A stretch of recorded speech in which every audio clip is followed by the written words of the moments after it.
예수님이 우리에게 주신 말씀을 보겠습니다. 말씀은 마태복음 18장 1절부터 14절 말씀 되겠습니다. 먼저 1절 그때에 하고 그 시기를 얘기하죠. 자, 여기서 그때에는 여러분에게 제가 수없이 말씀드렸어요. 자, 이 그때라는 의미는 정확하게 환상이나 꿈이 아닌 현실을 얘기한다고 여러분에게 분명히 말했어요.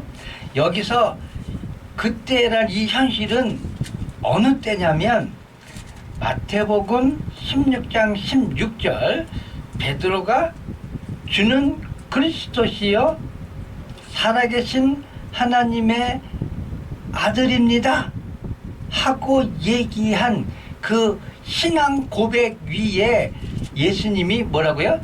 내 교회를 세우리라 그러시면서 어디로 올라가셨다?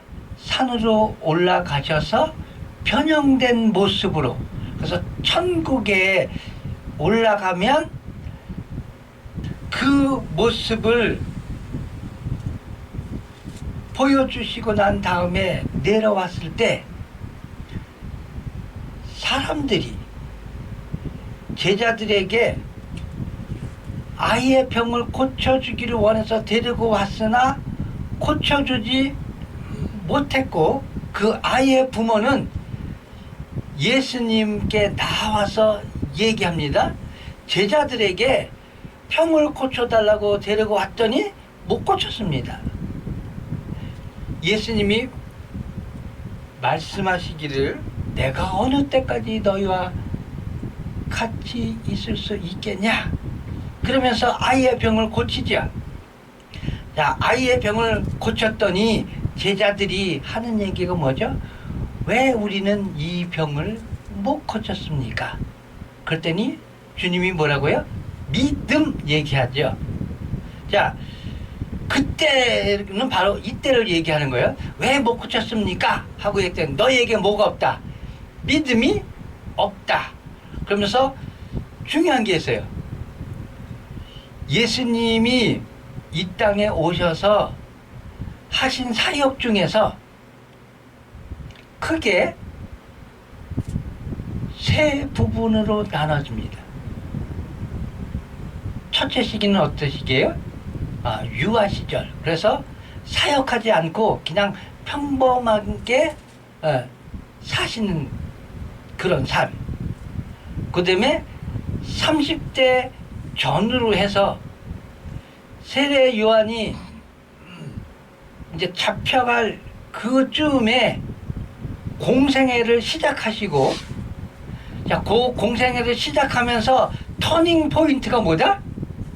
바로 베드로의 신앙 고백. 그 신앙 고백 이후에 하신 게 뭐예요? 나는 죽는다. 그래서 이렇게. 자, 그래서 여기서 그때는 어느 때냐? 베드로의 신앙 고백 후 변형된 모습을 보이고 제자들에게 믿음의 중요성에 대해서 말씀하시는 바로 그때에 얘기하는 거예요. 제자들이 예수께 나와 이르되 천국에서는 누가 큽니까? 하고 이제 제자들이 예수님에게 물어보는 거예요. 자, 여기서 말하는 제자들이 천국에는 누가 큽니까? 이 질문은 뭐가 연상돼요? 여기서 크다는 건요, 다른 말로 얘기하면은 뭐 등치가 크고 뭐 이거 얘기하는 게 아니에요. 뭘 얘기하는 거냐? 사회적 지위, 명예, 권력, 힘, 누가 더 권력자가 될 수 있냐? 우리 제자들 중에서 예수님의 제자가 12밖에 없으니까 12명 중에서 누가 국무총리하고 누가 장관하고 누가 차관할 거냐? 그거 물어보는 거예요. 자, 그러면 자, 요거 바로 전에 예수님이 뭐라고요? 나는 부활해야 되겠다 하고 얘기했죠. 자, 그런데 제자들은 지금 뭐 하고 있어요? 예수님이 이 세상을 다윗처럼 이 세상을 정복하고 나라를 안정시키고 나라를 부강하게 하고, 자 그랬을 때 누가 국무총리하고 누가 장관하고 누가 할 거냐 이거 생각하고 있는 거예요. 그러면 이 질문이 맞아요, 틀려요? 그래서 이제 고집을부터서 한 달 안에 주님은 나무에 달려 죽으시는 그런 것을 대비하고 있는데, 이 제자들은 한껏 한다는 게 뭐냐면 누가 더 높은 지위를 얻을까, 이거에 관심이 있다는 거. 그래서 이런 기록들이 면면이 나온다는 건 뭘 얘기하냐, 예수님이 죽고 부활하는 그 순간까지도 아무도 예수님이 신이라는 사실을 아무도 믿지 않았다. 그래서 주님이 이렇게 뭐든지 이 말씀한 거를 뭐한다? 예하로 말씀하시는 거예요. 자, 누가 큽니까? 답답한 소리 하고 있죠. 자, 그랬더니 주님이 거기서 이제 대답하는 거예요. 예수께서 한 어린아이를 불러 그들 가운데 세우시고 이르시되, 진실로 너에게 이르노니 너희가 돌이켜 어린 아이들과 같이 되지 아니하면 결단코 천국에 들어가지 못하리라. 자, 제자들은 뭐라고요? 이 세상에서 누릴 권력, 힘, 부귀, 영화를 주님한테 물어보고 있는데 주님의 대답은 뭐라고요? 천국에 어린아이 같지 않으면 들어갈 수 없다고 얘기하죠. 그러면 이거 동문서답이죠. 누구의 대답이 맞아요? 너희가 크기를 원하냐? 그러려면 진짜 세상은 어디다? 천국이라고 얘기하는 거예요. 그런데 그 천국은 누구만 들어간다? 어린 아이들과 같아야 들어간다고 얘기하죠. 자, 그러면 주님이 얘기했으니까, 그러면 저기 심령이, 마음이 어린아이 같아야만 구원받겠네, 천국 가겠네, 이렇게 생각할 수 있죠. 그러나 여기서 어린아이는 다분히 뭐가 들어가 있다? 비유가 들어가 있다는 사실입니다. 자, 그 당시에 어린아이는 어땠을까? 대접이. 요즘에도 어린아이는 어떻게 하죠? 어린아이는 보호받아야 되고, 어린아이는 감싸 안아야 되고, 어린아이는 앞길이 어떨지 모르니까 대비해야 되고, 그래서 한 사람의 성인으로서가 아닌 뭔가 부족하고 뭔가 연약하고 뭔가 없고 누군가에 의지하지 않으면 성장할 수 없는 그런 상태가 뭐다? 어린아이죠. 그러면 천국은 이와 같이 누군가 돌봐야 되고 누군가는 이끌어줘야 되고 혼자 자립할 수 없는 상태가 어린아이 상태인데, 이 상태여야지 구원받는다? 그런 말이 안 되죠. 그렇죠. 그러면 여기에 뭐가 전제되어 있죠? 어린아이가 전제되어 있는 게 아니고요. 여기에는 어린아이와 같은 뭐가 전제되어 있냐? 자, 구원은 뭘로 받죠? 믿음으로 구원받아요. 천국은 뭘로 가는 거예요? 믿음으로 천국을 가는 거예요. 그런데 이 믿음은 어떤 믿음이냐? 어떤 믿음이에요? 어린아이와 같은 믿음이 있어야 천국에 간다는 얘기예요. 여러분, 여기에서 해석을 잘해야 돼요. 결단코 어린아이와 같이 되지 않으면 천국에 못 들어간다. 그러니까 내가 어린아이가 돼야지 천국 간다는 게 아니고요. 어린아이와 같은 믿음이 있어야 천국에 간다 하는 그런 뜻이란 말이에요. 자, 그러면 어린아이가 어떻죠? 자, 어린아이는요, 전적으로 부모를 의지합니다. 맞습니까? 전적으로 부모를 의지하지 않으면 내가 살 수가 없어요. 그러면 우리는 예수 그리스도를 어떻게 해야 된다? 전적으로 의지해야 된다는 얘기가 나오는 거예요. 자, 그래서 예수님은 우리의 뭐라고요?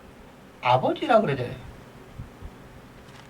자, 그래서 어린아이 같이 그러면 전적으로 예수 그리스도를 의지해야 한다 하는 말이에요. 또 한 건 뭐죠? 어린아이는 전적으로 부모를 의지하고 매달릴 수밖에 없다 하는 거예요. 그래서 제가 두 가지만 얘기할게요. 그러면 우리의 믿음이 어떻게 된다? 전적으로 예수 그리스도를 의뢰하고 뭐 해야 된다? 매달려야 된다. 그렇지 않으면 살아남을 수 없다 하는 거예요. 그래서 그런 의미에서 여기서 이제 어린아이 같이 되지 않으면 결단코 천국에 갈 수 없다. 자, 이것처럼 이렇게 비유가 정확한 게 없죠. 자, 그러므로 4절. 그러므로 누구든지 이 어린아이와 같이 자기를 낮추는 사람이 천국에서 큰 자니라. 자, 어린아이가 자기를 낮출 수 있을까요? 자, 여러분, 낮추다 하는 뜻은요, 뭐냐면 내가 예를 들면 이런 거예요. 내가 지위가 국회의원이에요.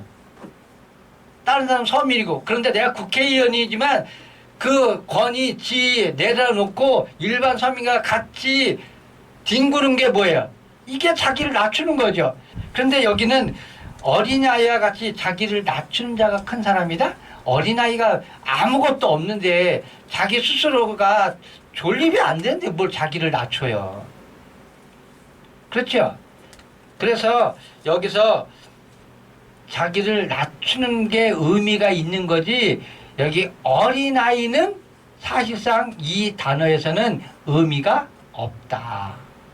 중요한 건 자기를 낮추는 사람만이 어떻게 된다? 천국에서 큰 자다. 그러면 자, 예수님은 뭐라고요? 우리의 본이 된다 그랬죠.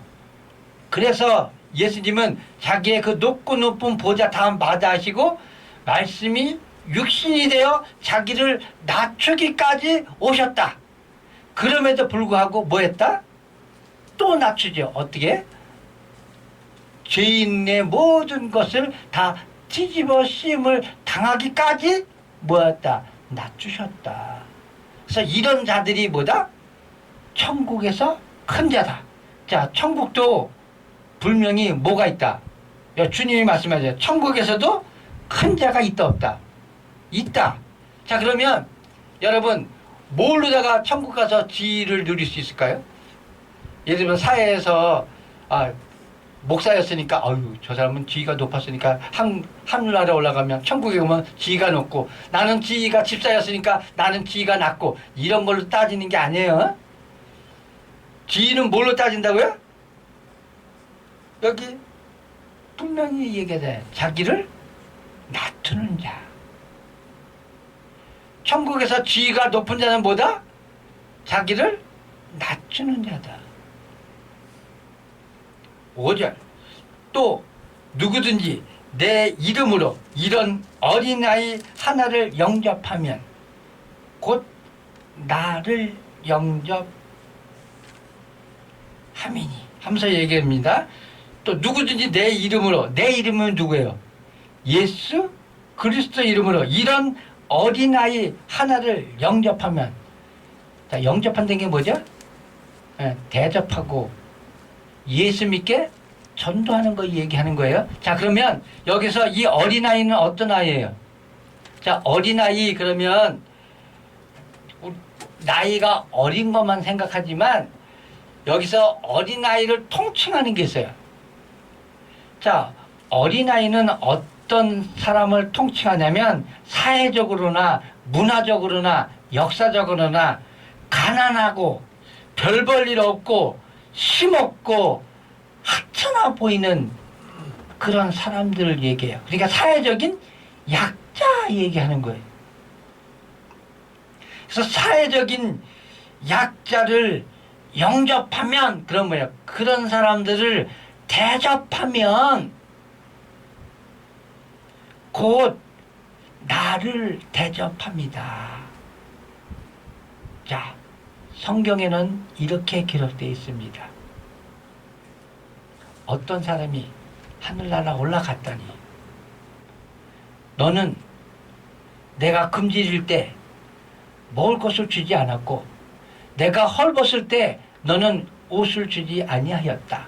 내가 언제 그랬습니까? 주님이 말씀하시죠. 네가 너희 주변에 거지를 대접하지 않았는데 그 거지가 나였다. 비유로 예하러 든 거예요. 자, 그런 것처럼 여기에서 어린아이 그러면 한마디로 얘기하면 사회적 약자를 대접하고 그들을 예수 믿게 하는 것. 그게 뭐다? 나를 영접하는 것이다. 자, 성경에는 이렇게 기록되어 있습니다. 예수님을 본 자는 누구를 본 자다? 하나님을 본 자다. 그래서 예수님의 제자들이 전도해서 예수 믿게 하면 곧 누구를 믿은 것이다? 예수 그리스도를 믿은 것이다. 똑같은 얘기예요. 자, 6절. 누구든지 나를 믿는 이 작은 자. 여기는 분명히 뭐라고 되어 있죠? 나를 믿는 작은 자예요.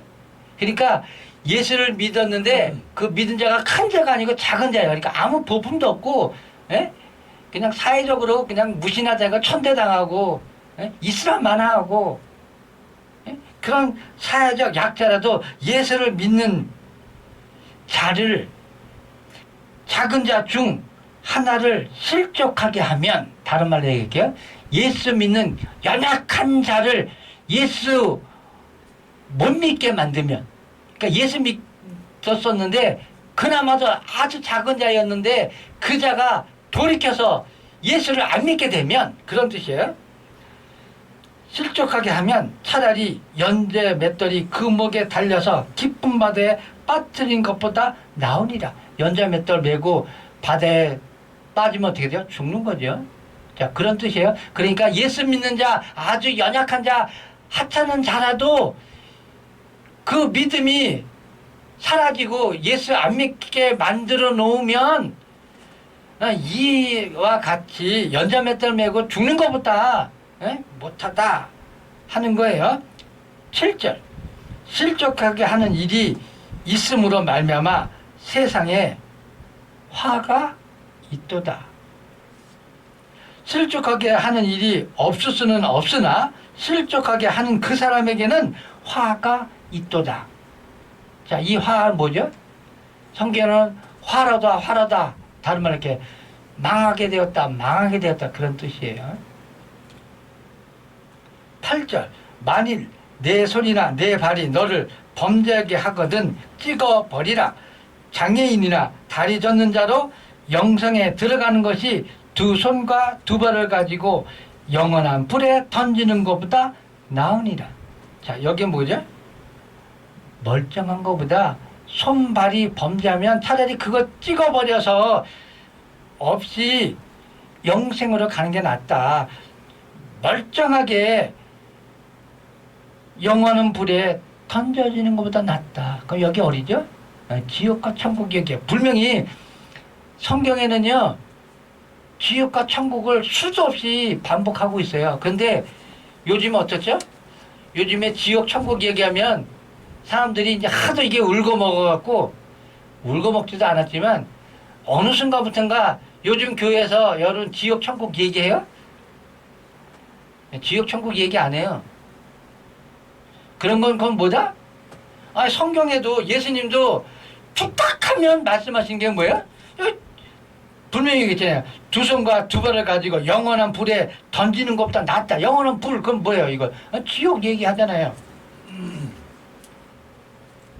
4절에는 그러잖아요. 천국의 큰 자, 천국 나오잖아요.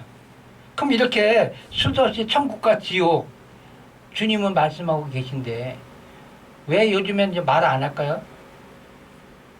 뭐 양치기 소년 뭐 3번 너무 많이 해서 그런가요?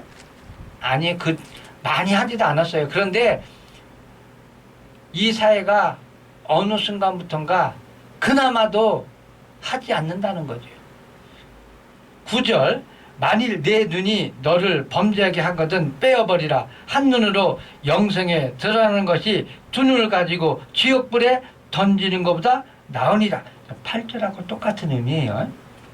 자, 10절 삼가 이 작은 자 중 하나라도 업신여기지 말라. 그럼 여기서 삼가 작은 자 중 하나라도 업신여기지 말라. 이 뜻은 뭐예요? 어린아이 같은 자를 뭐 하지 말라? 업신여기지 말라는 얘기죠. 여기서 작은 자는 아까도 말씀드렸지만 사회적 약자 얘기하는 거예요. 그래서 어린아이, 작은 자, 그럼 뭐예요? 똑같은 의미예요. 사회적인 약자, 업신여기지 말라고 얘기해요. 자, 너희에게 말하노니 그들의 천사들이 하늘에서 하늘에 계신 내 아버지의 얼굴을 항상 배움느니라. 여기 누가 나오죠? 천사가 나오죠. 근데 이 천사가 항상 아버지의 얼굴을 뵙는다. 왜 뵐까요? 항상이라고 돼 있죠. 그러면 이 천사가 작은 자, 그러니까 사회적 약자라도 우리가 볼 때 아무 볼품 없고 가진 것 없고 힘 없고 빼먹고 권세 없고 있으나 마나한 그 사람조차도 누가 있다? 수호천사가 있다고 얘기하는 거예요. 그 수호천사가 시도 때도 없이 항상 하늘에 계신 아버지 앞에 나가서 모든 상황을 뭐하고 있다? 말하고 있다는 사실. 그래서 업심여기지 말라고 얘기하는 거예요. 그래서 작은 자 하나라도 영접하고 대접하는 것이 곧 누구를 대접하는 것이다? 하나님을 대접하는 거라고 성경에는 기록되어 있다 이 말이지요.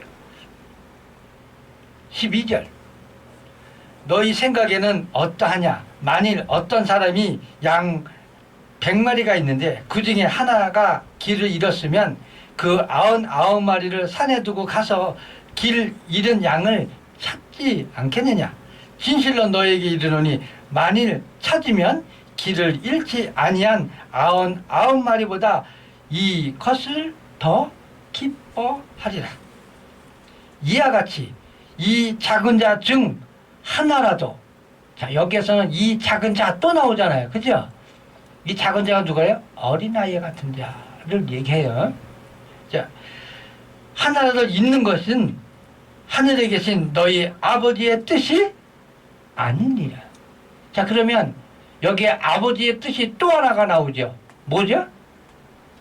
아무리 작은 자고 아무리 미천한 자라도 주님은 뭐를 기다리고 계신다? 천국에 가기를, 구원받기를 원하신다. 그러므로 우리도 아무리 미천하고 우리 눈에 하찮게 보여도 그런 사람들을 대접하고 영접할 줄 알아야 되고, 그런 사람들을 무시하지 말고 선대하고 전도해서 주님의 뜻을 이뤄드리는 여러분이 다 되시기를 예수 이름으로 축원합니다.